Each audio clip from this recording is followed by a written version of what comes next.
You really can't make this kind of stuff up. A Portland City Commissioner who is currently calling for an $18 million police budget cut. And on top of that, says that most 911 calls are frivolous and unnecessary.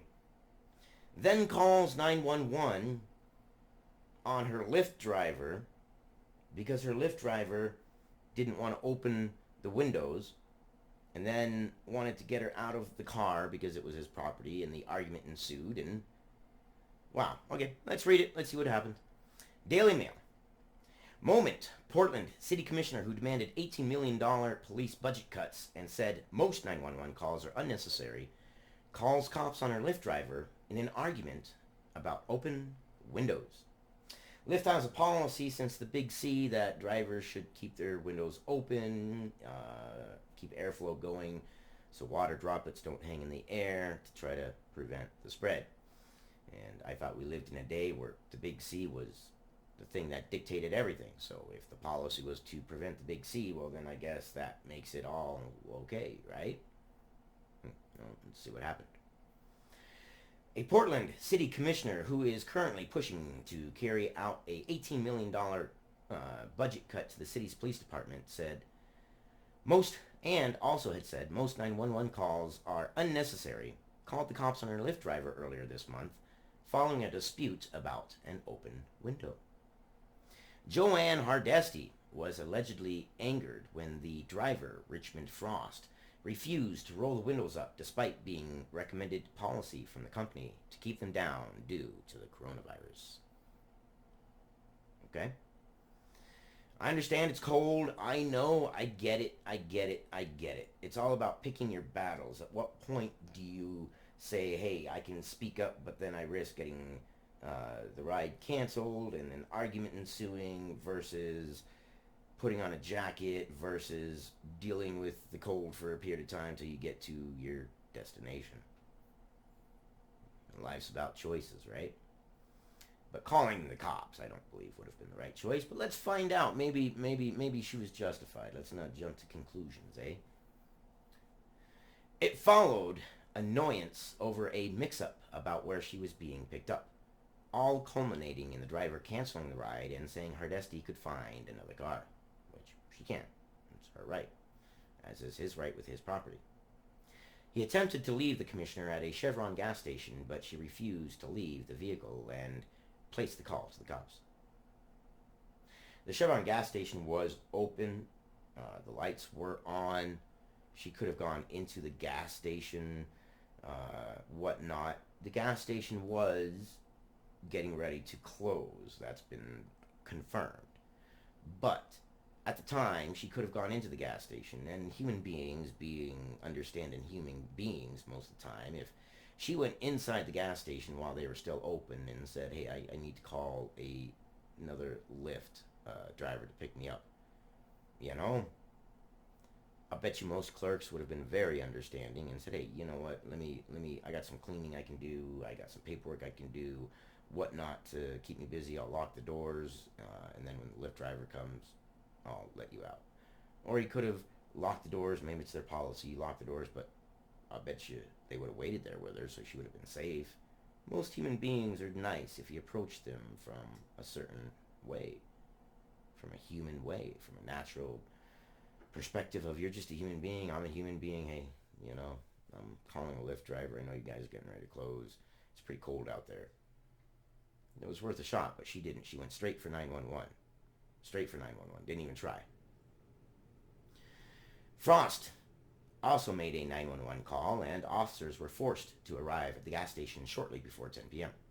In spite of the fact that Hardesty had argued that many 911 calls are unnecessary and a police response often not needed, according to the Portland Tribune. This is Hardesty right here.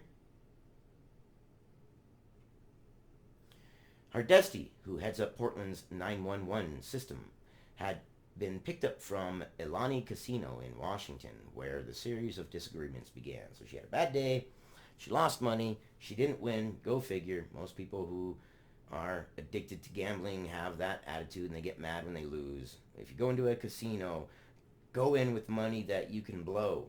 That's it. Leave your credit cards in the car, leave them at home, whatever you got to do. But if you go to a casino, only take the money that you want to blow, and that's it. And kiss it goodbye. And if you don't have spare money, don't go to a casino. You're not going to win. Let's see here. Frost, 63, pulled into a gas station and told Hardesty to leave, but she refused as it was cold and she was a woman and alone, according to Fox News. Yes, you're going to pull the woman card. I am woman. I am strong. I am independent. How dare you treat me differently than you would a man? But I want you to treat me as you would a man. If you present yourself as a woman who wants to be treated as a woman, I will treat you as a woman. If you present yourself as a woman who wants to be treated 100% equal, then I'm going to treat you as one of the guys. I do not have the mental capabilities to read your mind and treat you as a woman at the point of time when you want to be treated as a woman and treat you as a man in the time that you want to be treated as a man. So if you present yourself as a woman who wants me to open doors and wants to have me offer to carry heavy things and things like that, well, then cool. You're a woman and I will treat you as such. But if you're a woman who says, hey, how dare you open doors and things like that, then I'm get to it pretty quickly and I will treat you like one of the guys. That's equality. Part of treating women as one of the guys, which evidently is what society says that we should be doing as men, is treating women as one of the guys. Well, okay. We got an argument. I am no longer wanting you in my property. I'm asking you to get on my property. I have been nice enough to drive you to a gas station. Lights are on. I understand it's going to close, but get on your phone and call a Lyft driver because this ride is over. Audio of both the 911 calls were published by the Oregon Live, revealing their versions of events. Her version. Well, I got a Lyft driver that decided he would just drop me off at a filling station. Well, I'm not getting out of the car, in the dark, at a filling station. Not happening. All because I asked him to put the window up. I'm not leaving, Hardesty told the 911 operator. I am not going to allow him to leave me on the side of the road. I paid for a ride, and he says he canceled it, so I'm just going to sit here until he sends me another ride. She is told by the dispatcher that technically it's his property, and there's no crimes involved. Only you can order another ride, the dispatcher said, according to Coin 6. I can have an officer come out there, but they're not going to be able to make him stay there. She responds, still refusing. He can't go anywhere because I'm not moving until another car comes. Hardesty insists, and the dispatcher says they will send an officer. In Frost's call, made 3 minutes after Hardesty, he said he is heard saying this. I've got a customer that I canceled the ride. I'm a rideshare driver and I canceled the ride, and I've taken her off the freeway to this filling station so that she can order another ride. I canceled the ride so she's no longer involved or engaged with me. She's refusing to get out of my car, he added, explaining that she was in the back seat and he was in the front. When asked if she could have any weapons on her, he replied, I doubt it. So then Hardesty obviously had played the black person card as well, saying that it was her who had to call 911 first, because if the white driver had called 911 first, then that would put her life in danger, so her as a black person called 911 first. I'm confused as to that. There have been plenty instances where vice versa has led to a bad police encounter. If you are afraid that the cops are going to give you a bad encounter, then how is that you are calling them? Because it's not going to change them who called. So the logic is if a white person calls the cops on a black person, it's going to be bad. But if the black person calls the cops first on the white person, it's not. The logic seems flawed to me. Perhaps not. You can tell me in the comments below. Go ahead and lambast me. Is that logical? If the cops, and you are scared of the cops, and you don't want the cops there because you think that your life is in danger with cops there, then you wouldn't want anyone to call the cops, let alone yourself. I don't know. It doesn't ring as something. It rings as an excuse after the fact in order to garner sympathy. But of course I had to call the cops because I had to call the cops first. Okay. Let's see. It's a lot harder. Here's where she says this. It's a lot harder when you're a black or brown in America to make that decision. But I ultimately had very little limited options. You could have gotten out of the car and called another Lyft.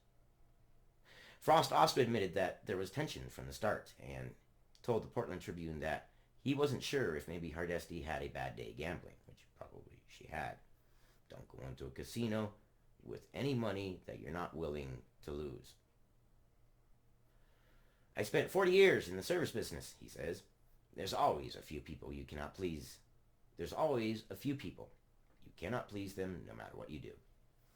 True. You can please some of the people all the time. You can please all of the people some of the time. But you cannot please all of the people all of the time. Abraham Lincoln.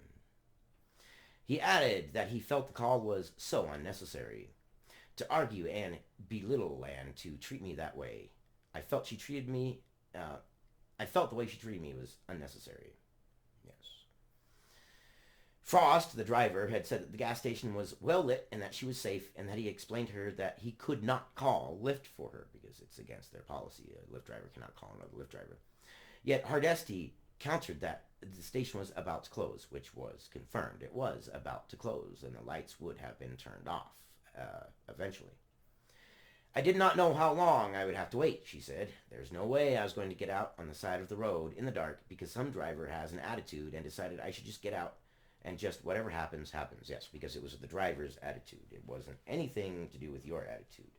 This is the commonality with these stories, and I have to end this here because, well, I have to go to work and put my own body on the line to pay the bills. But so often in these cases, we see things where it is an individual who does not take any kind of accountability for their own actions. Everything is always placed upon the other individual. What a lovely world it would be if individuals would just look down and say, yeah, I made a mistake, he made a mistake, it kind of got out of hand, I'm sorry, he's sorry, we're all sorry. Yeah. And it is funny how I call for cutting the police budget, and yeah, I admit it looks really weird how I say that people call the cops frivolously, and here I kind of called the cops on hindsight, looking back on it, a frivolous call. At the time, adrenaline and emotions, and I was upset, and I called the cops. In hindsight, I realized, yeah, it was kind of dumb, but kind of funny when you look at it too. And be a human being, and you know what?